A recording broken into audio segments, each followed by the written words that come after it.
O monopólio oculto.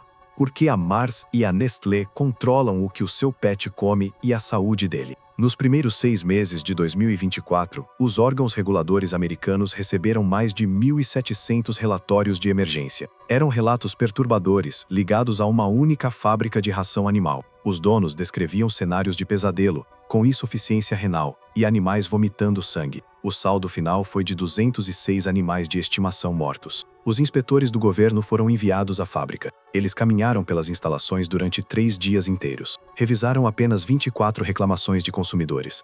E, inacreditavelmente, não coletaram nenhuma amostra do produto. Enquanto isso, a empresa veio a público e descartou toda a crise. Eles chamaram tudo de um mero boato de internet. Fizeram essa declaração com total frieza. Mas 4 dias depois, os executivos da empresa sentaram-se a portas fechadas com o governo para tentar conter o desastre. O que aconteceu nessa sala revela o lado mais obscuro da indústria pet. Hoje, nós vamos expor as 2 megacorporações que se escondem atrás das suas marcas favoritas de ração. Vamos revelar a estratégia empresarial que eles não querem que você entenda. Se você quer entender os bastidores do lucro e proteger quem você ama, deixe seu like e inscreva-se agora no canal para apoiar nosso jornalismo investigativo. Se você caminhou pelo corredor de um supermercado ou de uma loja de animais recentemente, você provavelmente acreditou que estava olhando para um mercado altamente competitivo. Você vê dezenas de marcas independentes e embalagens coloridas. Nomes como Royal Canin e Pedigree, e Fancy Feast, e Purina Pro Plan. Você assume naturalmente que são empresas diferentes, todas competindo ferozmente para construir um produto melhor para o seu cachorro ou para o seu gato. Mas isso é uma ilusão milimetricamente calculada. A realidade fria dos negócios é que 2 corporações massivas controlam 61% de todo o mercado de ração. Uma indústria global que movimenta mais de 64 bilhões de dólares por ano. A Mars Pet Care e a Nestlé Purina passaram as últimas 2 décadas devorando e comprando quase todos os concorrentes independentes que cruzaram o caminho delas. Elas substituíram a transparência por um modelo de monopólio que prioriza a ilusão de marca acima de qualquer outra coisa. Quando você compra um saco de ração premium, você acha que está comprando de uma pequena equipe de especialistas em nutrição animal. Mas você não está. Você está comprando de uma subsidiária da Mars. Uma empresa de capital fechado, originalmente famosa por vender chocolates e doces. Uma corporação cuja família fundadora detém um patrimônio líquido superior a 140 bilhões de dólares. E quando você pega outra marca famosa na prateleira, você está colocando o seu dinheiro direto nos cofres da Nestlé, a maior corporação de alimentos do planeta Terra. Essas gigantes não colocam o nome delas em letras garrafais na frente do saco de ração. Elas sabem que a marca independente é o verdadeiro produto. A ilusão de que você está comprando de um pequeno produtor é a espinha dorsal de toda a estratégia de marketing. Mas a decepção sobre quem é o verdadeiro dono é apenas o começo da história. O que essas corporações fizeram com os ingredientes dentro dessas embalagens é muito pior. E revela uma gestão de crise silenciosa. Tudo começou a mudar no início dos anos 2000. Foi quando a verdadeira consolidação do mercado aconteceu, através de agressivas fusões e aquisições. Em 2001, a Nestlé pagou mais de 10 bilhões de dólares para adquirir a Ralston Purina. Em um único dia de negociações, eles criaram a maior empresa de alimentos para animais de estimação do mundo. Essa transação massiva deu a eles quase metade de todo o mercado de comida para gatos. O governo tentou intervir para reduzir a concentração de poder, mas isso mal desacelerou o ímpeto da gigante suíça. Ao longo das 2 décadas seguintes, a Nestlé continuou seu banquete corporativo.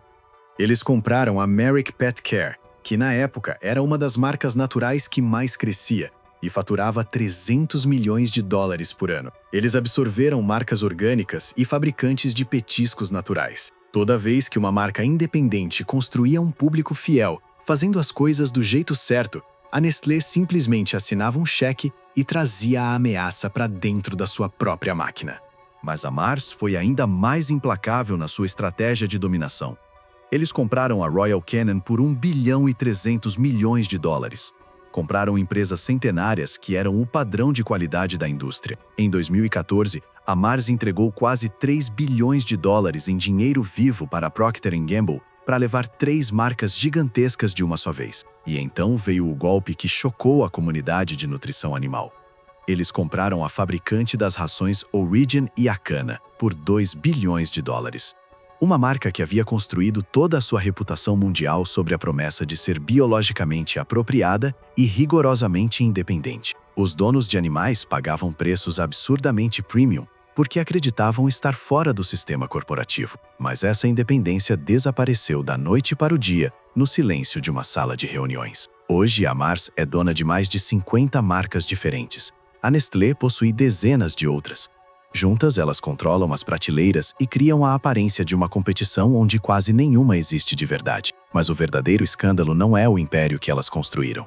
O verdadeiro escândalo é o que elas estão colocando na tigela do seu animal todos os dias. A distinção mais vital na indústria de ração é algo que a maioria dos consumidores nunca ouviu falar. É a diferença brutal entre ingredientes de grau humano e ingredientes de grau de ração. Grau humano significa que cada pedaço de alimento foi armazenado e processado em instalações inspecionadas com os mesmos padrões de segurança da comida que você coloca na sua própria mesa. Por outro lado, o grau de ração significa que os ingredientes foram classificados pelo governo como não comestíveis e totalmente inaptos para o consumo humano. Isso inclui rotineiramente carne de animais que estavam mortos ou moribundos ou doentes antes mesmo de chegarem ao abatedouro. A indústria tem um nome frio para isso.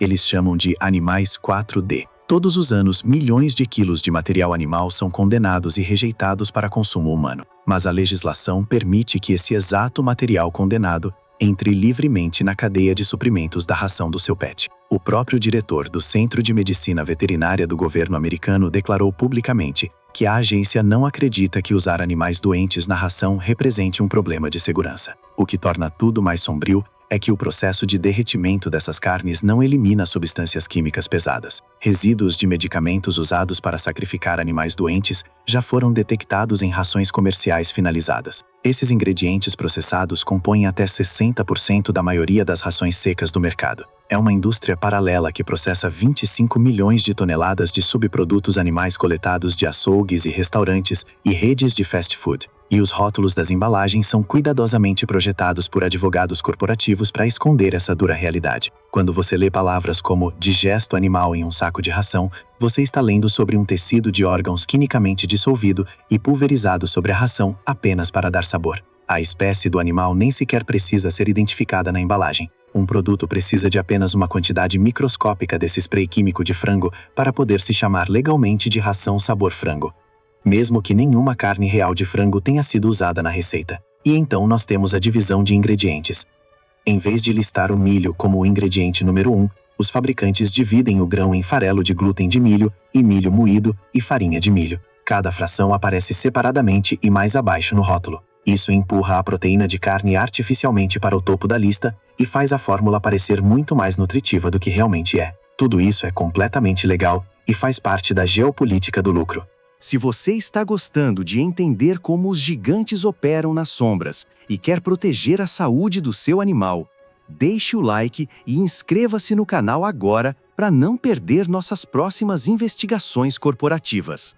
Você pode assumir que os reguladores impediriam esse tipo de prática enganosa, mas o sistema regulatório faz parte da arquitetura do problema. A organização que define os padrões de ração não é uma agência governamental rígida.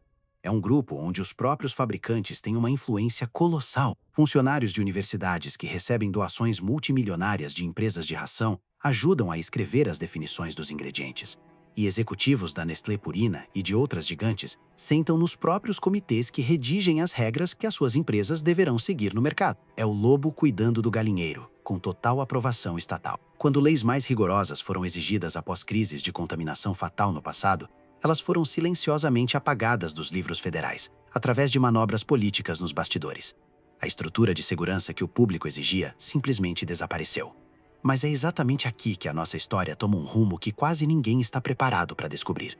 O ápice do poder corporativo. A Mars não vende apenas a comida do seu pet. A Mars é dona das clínicas veterinárias onde o seu animal doente é tratado. Através de redes gigantescas de hospitais e laboratórios, a Mars emprega milhares de veterinários no mundo todo. Eles controlam um dos maiores impérios de laboratórios de diagnóstico veterinário do planeta. Pare por um segundo e considere o peso absoluto do que isso significa.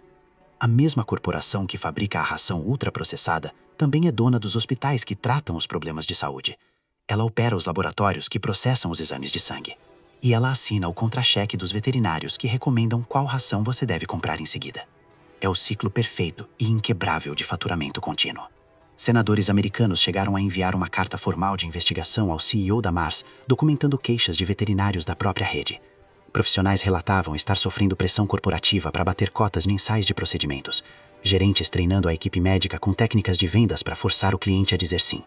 Um sistema desenhado desde a raiz para funcionar como um centro de lucro implacável, em vez de um provedor de saúde empático. Os preços dos cuidados veterinários dispararam vertiginosamente na mesma exata janela de tempo em que a Mars completou a sua onda mais agressiva de aquisições de clínicas.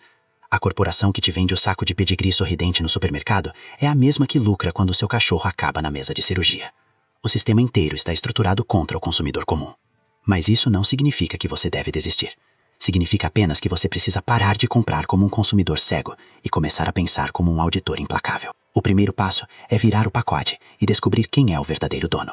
Se a embalagem diz Royal Canin, ou Origin, ou Pedigree, ou Whiskas, você sabe que o dinheiro vai para Mars. Se diz Purina, ou Fancy Feast, ou Friskies, ou Dog Chow, você sabe que está financiando a Nestlé. Conhecer a governança corporativa por trás da marca permite que você escolha onde colocar o seu dinheiro. O segundo passo é buscar incansavelmente as verdadeiras marcas independentes que ainda resistem ao monopólio. Pequenas empresas familiares que não têm investidores de Wall Street respirando no pescoço delas, exigindo margens de lucro cada vez maiores a cada trimestre. Mas é preciso ter cautela. Muitas marcas que parecem rústicas e independentes, na verdade são financiadas por fundos de private equity. E quando o capital de risco entra, a pressão financeira eventualmente escorre para a qualidade dos ingredientes. O terceiro e mais importante passo é aprender a ler um rótulo de ração como um verdadeiro profissional do mercado. As regras de nomenclatura ditam quanta carne real existe ali. Se diz comida de frango, tem que ter 95%. Mas se diz jantar de frango ou sabor de frango, a quantidade despenca para quase zero. E o mais revelador de tudo está nas letras miúdas na parte de trás da embalagem. Se a declaração de adequação nutricional disser que a receita foi apenas formulada no papel e nunca foi testada em um animal vivo durante o desenvolvimento, você sabe exatamente o nível de investimento real daquela empresa. A era de confiar cegamente no nome da marca estampada na frente acabou para sempre. A Mars e a Nestlé contam com a sua distração. Eles investem bilhões para que as fotos de cães felizes e as palavras premium e natural em letras gigantes impeçam você de virar o pacote para ler a verdade. Não permita que duas megacorporações decidam a longevidade da sua família baseadas no que vai maximizar os lucros trimestrais delas. Quebre o ciclo de ilusão do mercado. E se este documentário transformou a sua visão sobre as prateleiras do supermercado, inscreva-se no canal e deixe seu like para apoiar o nosso trabalho e continuar desvendando as estratégias que moldam o mundo do poder e do dinheiro.